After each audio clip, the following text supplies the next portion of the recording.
We need to extend our debt ceiling before August 2nd.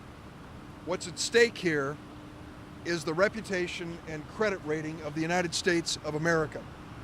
We have never, underline never, defaulted on our national debt, and we can't start now. Any default on our national debt is going to raise interest rates paid by the government and raise interest rates paid by every family and business in America. With 9 million Americans out of work, millions more underemployed, we need to encourage job creation and business growth. Higher interest rates will not help.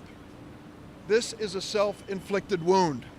The politicians in Washington who are arguing that the debt ceiling doesn't count are not accepting reality. The debt ceiling is literally our mortgage on America. It is paying for bills already incurred. When I hear my colleagues in Congress, some of them, say that they're never going to vote for a debt ceiling, many of them are the same congressmen who urged that we enter into wars, stay in wars, and spend billions of dollars to prosecute those wars. Now they don't want to pay for it. That is the height of irresponsibility. We need to reduce the deficit of the United States by $4 trillion or more in the next 10 years. Everybody agrees on that. The only way to achieve it, and the president is leading when he says this, the only way to achieve it is to put everything on the table. Is it risky politically? Of course it is. For Republicans, it means accepting that we need more revenue, and we do.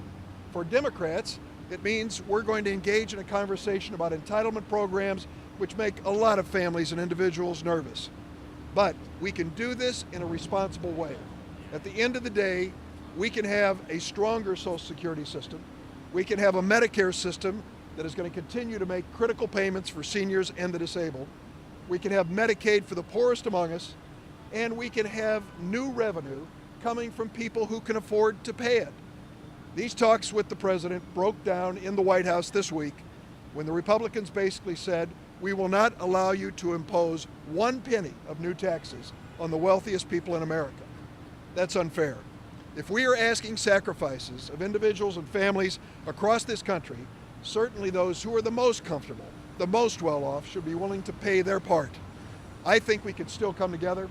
I hope we can, on a bipartisan basis, not only extend the debt ceiling, but also reduce this deficit by at least $4 trillion. If we fail to raise the debt ceiling, 2 things will happen. Our government in the month of August will have $172 billion to spend and $306 billion worth of bills. Think about it, if your family had less than half of the money you needed to make your monthly payments, you're going to have to make some impossible choices. Not hard, but impossible. And the government, if we fail to extend the debt ceiling, has to decide who gets paid. Social Security recipients? Well, I certainly hope so. These are people, many of whom live on this. Should we pay the interest on our debt? Well, of course. Otherwise, we'll be in default across the board. Well, how about the soldiers and sailors and Marines and airmen, particularly those in combat? Should they get paid? Why, certainly they should get paid. How about the defense contractors that are supplying the goods they need to wage the war? Well, sure, we're going to pay. How about Medicare payments to the hospitals and doctors across America treating patients?